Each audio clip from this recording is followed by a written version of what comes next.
Triumph and peace. The highest military honor in the Roman state was a triumph.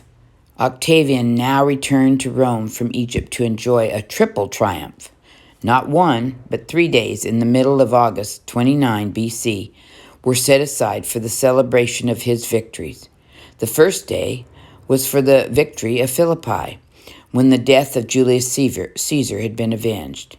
The second day was in honor of his 2 naval victories, the one in Actium and the one against the pirates of Sicily. The third day, greatest and most magnificent of all, was the celebration of the victory over Egypt. Each day, the streets were lined with crowds echoing the thrilling cry to the low triumph hio, the triumph. But on the third day, hours before the first strain of music could be heard, there was no standing room left along the streets or on the housetops. And as the procession started to move along the sacred way in the direction of the Forum, the excitement was intense.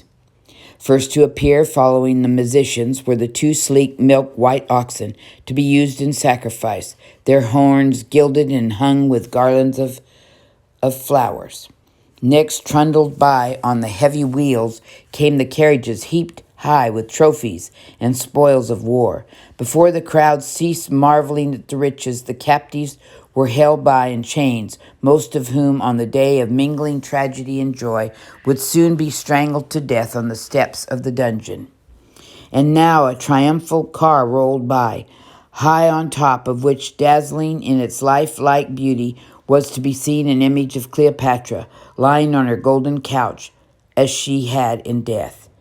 Next, walking 2 by 2 in clean-cut precision, came a company of 12 lictors carrying fasces decorated with laurels, followed by more musicians and dancing.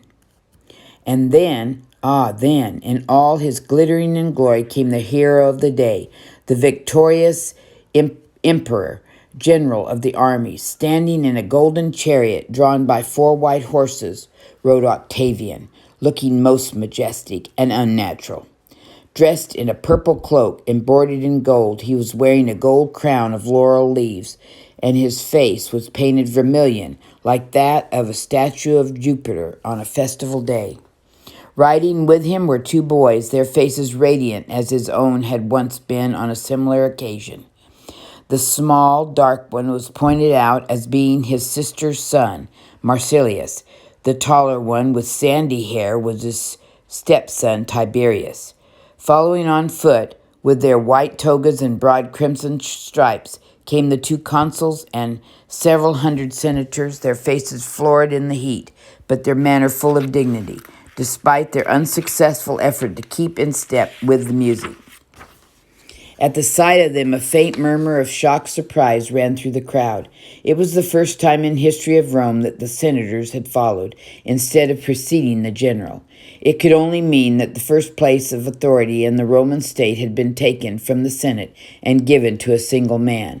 Rome was no longer a republic. The victorious army brought up the end of the parade.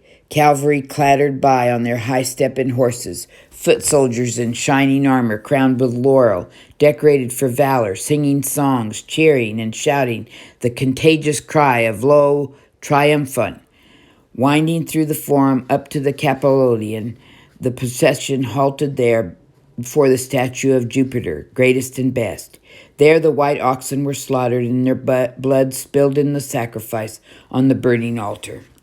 Octavian then stepped forward. Removing his crown of laurel, he laid it upon the knee of Jupiter as a mark of gratitude to heaven for his victories. Descending the marble steps again, all returned to the Forum, where with great pomp and a temple was dedicated by Octavian. A new building opened, lavish gifts presented to leaders of the city. Additional rewards and special medals were accorded veterans and heroes in all the appropriate and impressive oratory. But a little apart on the fringe of the Forum, there was seen something that indicated the true importance of that day. A great gate, no longer standing open, solemnly, and for but the 3rd time in the history of Rome, the temple of Janus had been closed. Peace had come at last to the Roman world.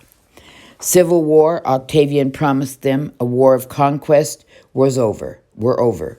From now on, the only battles fought would be to protect the empire from the uncivilized barbarians, not to extend its borders. And so it was to be. For 200 years, longer than at any time before or since, the world around the Mediterranean was to be at peace. That famous and unequaled era of peace, known as the Great Pax Romania, had now dawned.